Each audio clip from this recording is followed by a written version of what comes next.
안녕하세요.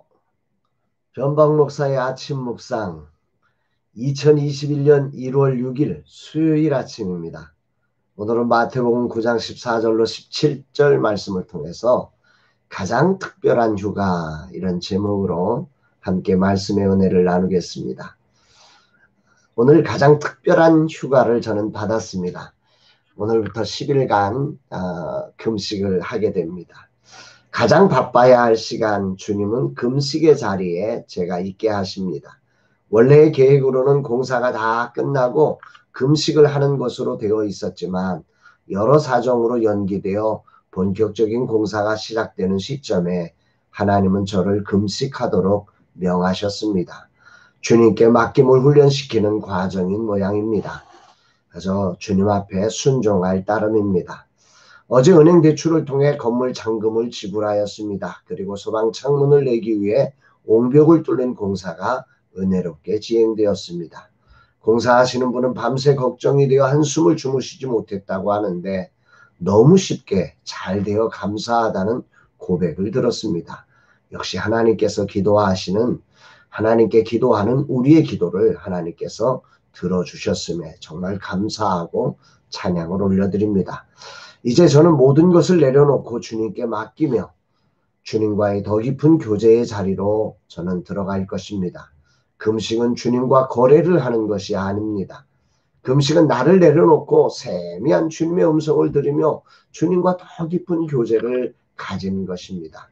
그동안 세상의 잡다한 소리로 인해 제대로 듣지 못하고 바쁨에 밀려 깊은 교제를 가지지 못했던 자리를 떠나 이제 주님과만 온전히 교제하는 시간을 갖게 됩니다. 이 시간을 어제 딸에게 특별한 휴가를 떠난다고 했습니다. 맞습니다. 주님이 주신 최고의 휴가이며 최고의 레슨이 되는 시간이며 오늘의 나를 있게 한 시간입니다. 그래서 많이 기대가 됩니다. 주님, 이 종을 불러주심에 감사드립니다. 이런 날 주님은 어떤 말씀으로 저를 인도하실까 궁금합니다. 설렌 가슴으로 오늘도 말씀을 대하게 되는데 오늘 본문에는 요한의 제자들이 예수님께 던진 질문과 그 질문에 대한 예수님의 답이 나옵니다. 14, 15절 말씀을 봉독해 올립니다. 그때에 요한의 제자들이 예수께 나와 이르되 우리와 바리새인들은 금식하는데 어찌하여 당신의 제자들은 금식하지 아니하나이까?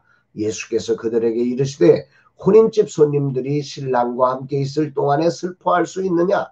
그러나 신랑을 빼앗길 날이 이르리니 그때에는 금식할 것이니라.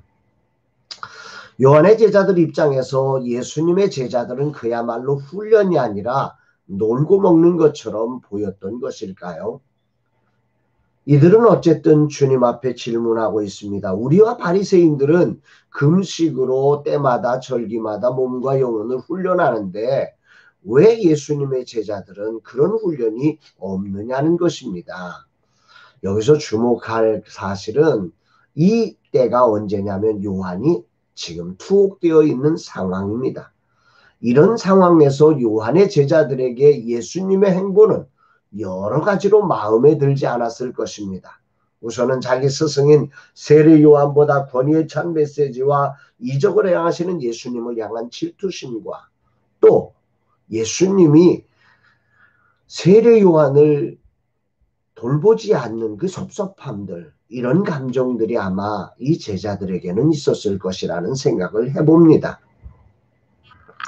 이들의 치명적인 잘못은 세례 요한이 강력하게 외쳤던 세상죄를 지고 가는 하나님의 어린 양이시며 나는 그의 신발끈도 묶을 수 없는 그런 연약한 존재라고 하며 예수가 그리스도이심을 강력하게 외치며 가르쳤던 요한의 말씀에 주의를 기울이지 않고 여전히 그의 제자들이 요한에게 받은 율법적 신앙, 금식하며 훈련하는 것을 중요시 여기고 있다는 것입니다.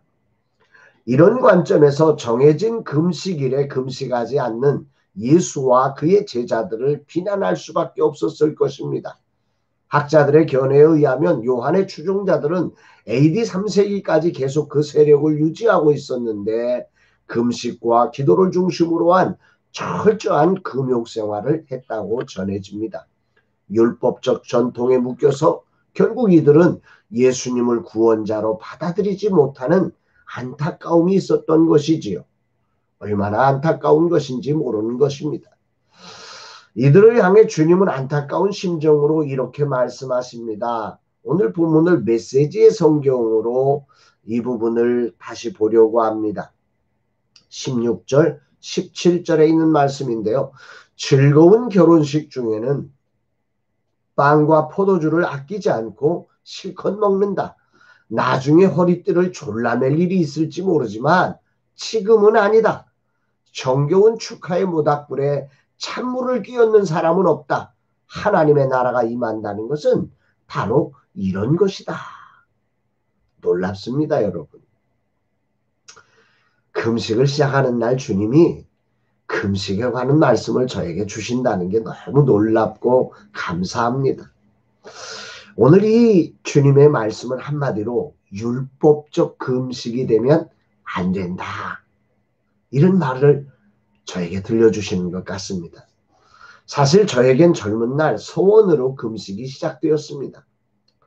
저는 자신이 없었습니다. 정말 훌륭했던 목사님들이 시간이 흐르면서 처음에 마음들이 변하는 것을 보면서 내가 과연 마지막까지 변질되지 않고 오직 주님을 따르는 종이 될 수 있을까 자신이 없었습니다.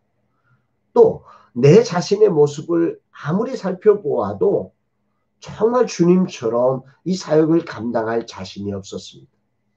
그래서 저는 서원했습니다.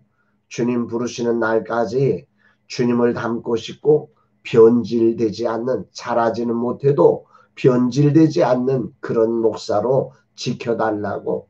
그래서 제가 서원한다고 매년 첫 주가 지나고 10일간 금식을 할 테니까 제가 변하지 않는, 이 처음의 마음이 바뀌지 않는 주님과 동행하는 목사가 되게 해달라고 그렇게 소원을 했고 벌써 25, 26년이 되는 것 같습니다.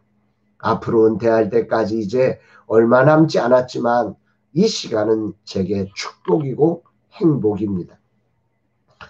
처음 금식을 할 때는 연말이 되면 금식할 일이 정말 두려워서 겁이 났습니다. 그러다가 주님과의 동행의 기쁨을 누리고 또 누리며 이제는 연말이 되면 주님과의 행복한 동행이 그리워지기 시작하고, 사실 작년에, 아니 재작년에도 그랬지만 1년에 2번을 할까 하는 마음이 강하게 듭니다. 저의 부족을 느끼게 되고, 그런데 제가 그렇지 않는 것은 혹이라도 이 금식이 또 하나의 율법이 될까 봐, 주님이 우리의 진정한 주인이신데 금식이 주님의 자리를 대체할까 봐 2번 하는 것은 제가 하지 않으려고 합니다. 그만큼 저는 이 시간이 좋습니다. 물론 금식에 대한 두려움이 없는 것은 아닙니다. 두려움이 많습니다. 그러나 두려움보다 설렘이 더 많기에 이 금식을 계속할 수 있는 거지요. 이런 제게 주님은 오늘 훈련을 위한 금식, 서원을 지키기 위한 금식, 율법적 금식이 아니라 진정 주님과의 깊은 교제를 위한 행복한 금식의 자리가 되기를 원한다고 말씀하시고 계시는 것 같습니다. 아멘입니다. 그래서 주님은 이런 결론으로 말씀하십니다. 메시지 성경으로 이 부분도 보겠습니다. 멀쩡한 스카프를 잘라서 낡은 작업복에 대고 깁는 사람은 없다. 서로 어울리는 천을 찾게 마련이다. 그리고 금이 간 병에는 포도주를 담지 않는 법이다. 매우 의미심장한 말씀입니다. 개역개정 성경으로 보면 새 포도주는 새 부대에 넣어야 둘이 다 보존되느니라. 근본 금식의 자리가 이런 자리, 즉 서로 어울리는 천을 찾듯 주님의 깊은 마음을 알아 주님이 담겨지는 그런 시간이 되기를 소망합니다. 아니, 주님께 제가 담겨지는 시간이 되기를 소망합니다. 주님의 새로운 은혜의 포도주를 담을 수 있는 새로운 영적 그릇으로 변화가 일어나는 시간이기를 정말 간절히 기도하는 그런 마음으로 오늘 금식을 출발하려고 합니다. 저의 허물과 죄로 금이 가버린 저의 병을 내려놓고 주님께서 새로이 빚어주시는 새로운 병으로 거듭나는 10일간의 특별한 휴가, 주님과의 깊은 동행의 시간, 교제의 시간, 주님의 새로운 은혜가 채워지는 그런 시간이 될 것이기에 정말 설렌 가슴으로 간절히 기도하고 소망하게 됩니다. 그래서 그런가 그동안 늘 함께 금식을 했던 사람들이 있었고 금년에는 더 많은 이들이 함께하고 싶어 했지만 코로나로 홀로 금식을 하게 되었습니다. 올해 이 긴밀한 교제의 시간이 제게 필요해서 이제는 병을 바꾸어야 할 시간이 되었기에 주님은 이렇게 나를 홀로 부르시고 계시는 것 같습니다. 정말 주님의 은혜가 늘 놀랍고 또 놀랍습니다. 기대와 설렘으로 내 가슴이 벌써부터 뜁니다. 할렐루야입니다. 주님의 새로운 은혜의 포도주를 담을 새로운 병으로 나를 빚어주실 열흘간의 특별한 휴가, 특별한 여행의 자리를 주신 하나님을 찬양합니다. 2021년 새로운 장소로 이전하여 새로운 사역을 이루어야 할 나를 이렇게 새롭게 만드시고자 계획하시고 새로운 은혜를 준비하시고 기다리시는 주님의 자리에 빨리 가고 싶습니다. 주님, 이 종을 받아주소서. 당신의 뜻대로 이 종에게 새로운 은혜를 채울 새로운 그릇으로 온전히 바꾸소서. 그 어느 것 하나 남기지 마시고 다 바꾸어 주셔서 주님 뜻대로 행하시며 올해도 어김없이 저를 기다리신 주님 감사합니다. 감사할 뿐입니다. 주님께 모든 영광 올려드립니다. 이곳에 남겨진 모든 것들 주님께 온전히 맡겨드리오니 주님이 다스리셔서 더 잘되게 주님 하실 줄로 믿습니다. 사랑하는 여러분, 2021년이 시작되었지만 2020년 또 지나온 삶의 찌꺼기들이 우리의 삶을 금가게 해서 깨어졌지만 깨어진 줄 모르고 그러면서도 새로운 은혜를 받기를 원하는 우리의 모습은 없는지 새 포도주는 새 부대에 넣어야 한다고 하는 이 주님의 음성을 깊이 가슴에 새기며 오늘이라는 시간 정말 우리를 내려놓고 주님의 새로운 은혜 속에 새로 빚어지는 복된 날 되기를 주의 이름으로 축복합니다. 사랑합니다, 여러분.